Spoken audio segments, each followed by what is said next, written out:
नमस्ते दोस्तों, आपका मेरे YouTube चैनल एलिफाई नॉलेज में फिर से एक बार स्वागत है। मैं शुभ्रा आज आपके लिए फिर से 5 छोटी सी जानकारी लेकर आ गई हूँ।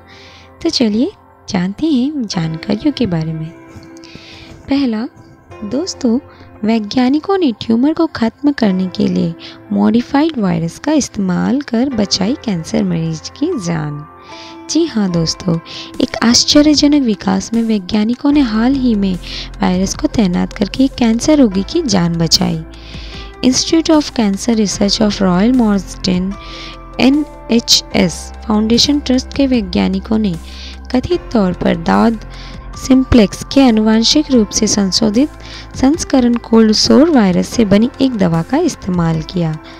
वायरस ने कैंसर रोगियों के शरीर में ट्यूमर पर हमला किया, जिसे कैंसर चिकित्सा का एक व्यवहार्य रूप पेश किया गया। बेशक यह सभी के लिए यह आवश्यक है। अब तक इलाज के लिए कम से कम एक मरीज की जान बचाई। 2017 में लौर ग्रंथि के कैंसर का पता चलने के बाद वेस्ट लंदन के निवासी क्रिस्टोफ वोस्कोवस्की को प्रायोगिक उपचार दिया गया था। उन्हें बताया गया था कि उनके लिए कोई विकल्प नहीं बचा था और उन्हें जीवन भर देखभाल मिल रही थी। यह था विनाशकारी, इसलिए परीक्षण में शामिल होने का मौका दिया गया।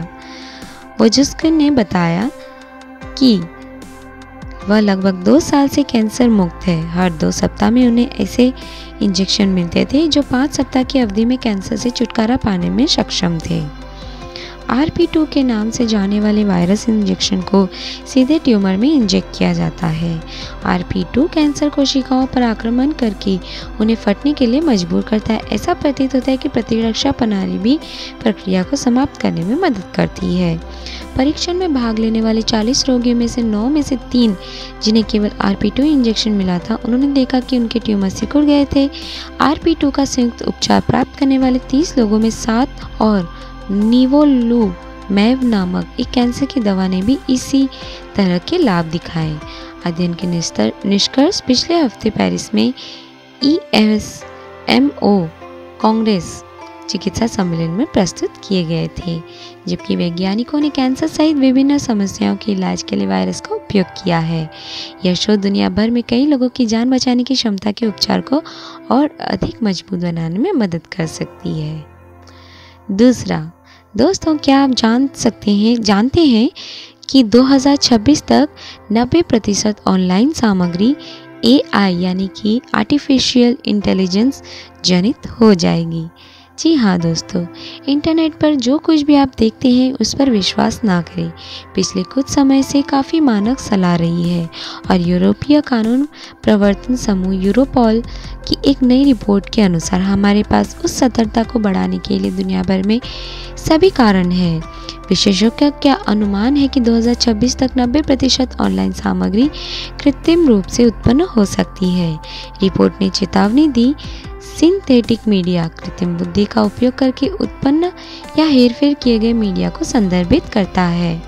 ज़्यादातर मामलों में सिंथेटिक मीडिया गेमिंग के लिए, सेवाओं में सुधार या जीवन की गुणवत्ता में सुधार के लिए उत्पन्न होता है। रिपोर्ट जारी रही, लेकिन सिंथेटिक मीडिया और बेहतर तकनीक में वृद्धि ने दुष्प्रचार संभावना को जन्म दिया है। दुष्प्रचार अर्थात जैसा कि शायद बिना कहे चला जाता है। 90% एक बहुत ही झकझोर देने वाली संख्या है। बेशक लोग पहले से ही आदी हो गए हैं एक हद तक बॉट्स की उपस्थिति के लिए और AI generated text to image program निश्चित रूप से बड़ी लहरें बना रहे हैं। फिर भी हमारा फ्रीडॉल यह मानने के लिए ज़रूरी नहीं है कि डिजिटल संपर्क में आने वाली लगभग हर चीज़ नकली हो सकती है।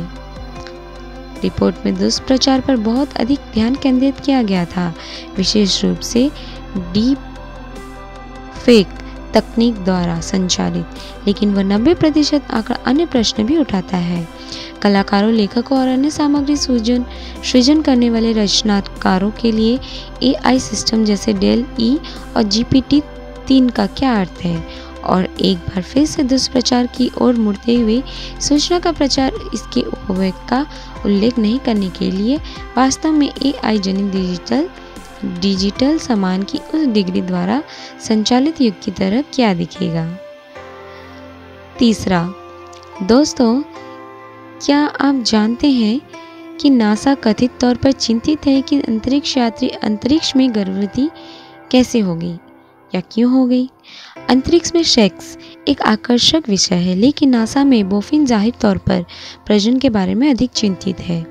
द डेली बीस्ट के साथ साक्षात्कार में अंतरिक्ष स्वास्थ्य विशेषज्ञ ने नासा की आधिकारिक अंतरिक्ष सेक्स और गर्भधारण नीतियों पर चर्चा की, जो अंतरिक्ष यात्रियों को इसे प्राप्त करने से मना करती है। नासा की आधिकारिक नीति अंतरिक्ष में गर्भधारण को मना करती है।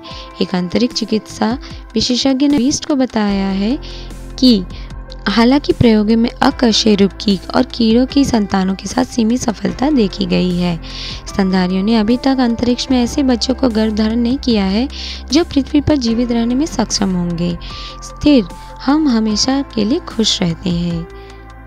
वास्तव में वे नहीं जानते कि अंतरिक्ष प्रभाव मानव शरीर को कैसे विकसित करते हैं, और वह बहुत कम जानते हैं। उससे पता चलता है कि कुल मिलाकर अंतरिक्ष मानव स्वास्थ्य के लिए काफ़ी प्रतिकूल है। हालांकि अधिक जानने के लिए विज्ञान को अंतरिक्ष में सेक्स के बारे में और अधिक पता लगाना होगा, जबकि दुनिया में यौन गतिविधियों का कोई आधिकारिक रिकॉर्ड नहीं है। कुछ संकेतक है कि यह कैसे हो सकता है, और वे संकेत क्या है पता नहीं। नासा के पूर्व अंतरिक्ष यात्री माइक मुलेन ने यह कहते हुए रिकॉर्ड किया है कि मिशन के दौरान वह ऐसे इरेक्शन के लिए जागेंगे जो क्रिप्टोनाइट के माध्यम से ड्रिल किए जा सकते हैं। किन्से इंस्टीट्यूट के शोधकर्ता और अंतरिक्ष सेक्सोलॉजिस्ट साइमन दुबे ने कहा है कि नासा के पूर्व स्पेस फिक्सेशंस ने ऐसे इरेक्शन के लिए कहा है। रक्त प्रवाहित करने के लिए माइक्रोग्रेविटी के बारे में चिंताएं है। मुई की न्यूल गुरुत्वाकर्षण कृष्ण की बैटरी की जाती है। इस समय में यह भी खतरनाक था जब वह वातावरण भी ऐसा वातावरण था जब उन्हें कुछ समझ में नहीं आता था। आधिकारिक तौर पर अंतरिक्ष में अब तक कोई सेक्स नहीं हुआ है, लेकिन विशेषज्ञ ने जोर देकर कहा कि ब्रह्मांड में बिताए गए समय को विस्तारित अवधि इसे बदल सकती है। चौथा, दोस्तों, बिजली के बिना काम करता है अभिनव MIT निष्क्रिय शीतलन यानी कि कूलिंग प्रणाली। बिजली के भूखे एयर कंडीशनिंग सिस्टम का उपयोग उल्लेखनीय रूप से बढ़ने का अनुमान है, क्योंकि दुनिया गर्म हो जाती है, मौजूदा बिजली ग्रिड पर दबाव डालती है और बहुत कम या कोई अविश्वसनीय बिजली के साथ कई स्थानों की दरकिनार कर देती है। अब मैसाचुसेट्स इंस्टीट्यूट ऑफ टेक्नोलॉजी में विकसित एक अभिनव प्रणाली खाद्य फसलों को संरक्षित करने और इमारतों में पारंपरिक एयर कंडीशनर के पूरक के लिए निष्क्रिय शीतलन का उपयोग करने का एक तरीका प्रदान करती है। इसे बिजली की ज़रूरत नहीं है और बस पानी की एक छोटी सी ज़रूरत है। सिस्टम एक स्लिम पैकेज में रेडिएटिव कूलिंग, बाष्पीकरणीय शीतलन और थर्मल इंसुलेशन को जोड़ती है, जो मौजूदा सौर पैनलों के समान हो सकता है। यह परिवेश के तापमान से लगभग 19 डिग्री फ़ारेनहाइट तक ठंडा कर सकता है। यह बहुत आर्द्र परिस्थितियों में लगभग 40% अधिक समय तक सुरक्षित खाद्य भंडारण की अनुमति देने के लिए पर्याप्त है। ड्रायर की स्थिति में यह सुरक्षित भंडारण समय को 3 गुना कर सकता है। MIT पोस्ट डॉक झिंगमाओ लू ऑर्नी लेराय PhD 21 प्रोफेसर जेफरी ग्रॉसमैन और एवलिन वोंग और 2 अन्य लोगों के एक पेपर में सितंबर को Cell Reports Physical Science journal में 20 निष्कर्षों की सूचना दी गई है। हालांकि सिस्टम के एक प्रमुख घटक की लागत को कम करने के लिए और अधिक शोध की आवश्यकताएं हैं। डेवलपर्स का कहना है कि अंततः ऐसी प्रणाली दुनिया के कई हिस्सों को शीतलन आवश्यकताओं को पूरा करने में महत्वपूर्ण भूमिका निभा सकती है, जहां बिजली की कमी है या पानी पारंपरिक शीतलन प्रणालियों के उपयोग को सीमित करता है। पिछले स्टैंड अलोन कूलिंग डिजाइनों को चतुराई से संयोजित करके जो प्रत्येक सीमित मात्रा में शीतलन शक्ति प्रदान करते हैं, सिस्टम समग्र रूप से अधिक शीतलन का उत्पादन करने में सक्षम है। यह दुनिया के उन हिस्सों में खराब होने से होने वाले खाद्य नुकसानों को कम करने में मदद करने के लिए पर्याप्त है, जो पहले से ही सीमित खाद्य आपूर्ति से पीड़ित है। उस क्षमता की मान्यताओं में शोधकर्ताओं की टीम को आंशिक रूप से MIT के Abdul Latif Jameel water and food system lab द्वारा समर्थित किया गया है। 5वां दोस्तों, ईयर ज़ीरो जीव की जीवनी प्रकाशीय उत्पादक कार है। दोस्तों, यह कार 2,50,000 यूरो की कीमत पर बिक्री होने की उम्मीद है। लाइट ईयर ज़ीरो का अनावरण इस साल की शुरुआत में किया गया था और इसे दुनिया की पहली सौर ऊर्जा से चलने वाली उत्पादन कार कहा गया था। कंपनी ने इसे इलेक्ट्रिक कार को स्थायी रूप से बदल दिया है, जिससे परिणाम प्रभावित होंगे। लाइटर सौर ऊर्जा से बिजली से चलने वाली बिजली कार अब 0.175 के लिए उपयुक्त है। WLTP के स्टगार्ट में FKFS हवाओं में स्टाइल की तरह होगा। बृहद में बैटरी आयस में 0.20 है, लट एयर बैट 0.21 और बैटरी चार्ज 0.24 है।